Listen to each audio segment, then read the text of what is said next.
about my top 5 essential oils, but as you can see, I have a lot more than 5. I love the Greenleaf Naturals Amazing Aloe Vera Moisturizing Cream. So rich and creamy and hydrating, and it's unscented, which is great for adding essential oil combos to. I love an anti-aging moisturizer. 2 essential oils that are great for that are sandalwood and patchouli. Both help with wrinkles and are anti-aging.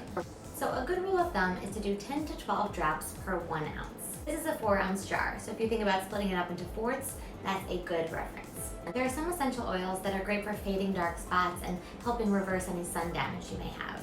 I love to use pomegranate oil and green tea extract. Scent is amazing and the combination is delightful. Another one that's great for this is licorice extract. I'm just not really a licorice girl myself, but if you are, give it a go. For a great moisturizing cream that is anti-acne, I love lavender oil and tea tree oil.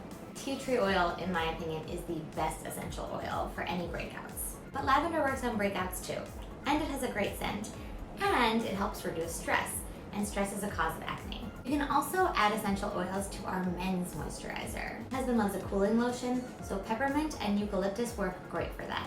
And they can also help with headaches. It's great in the summer. Try it on your guy. And last but not least, I always do a night cream. I love to play with rose and geranium. They're both stress reducers and will help you get a better night of sleep. And who doesn't need a better night of sleep? If you have any tips, feel free to send them my way. And the coolest thing is you can really mix and match. Say you want something cooling but also helps you sleep. Maybe a little peppermint jasmine combination. Or something anti-acne and anti-aging, sandalwood and tea tree oil.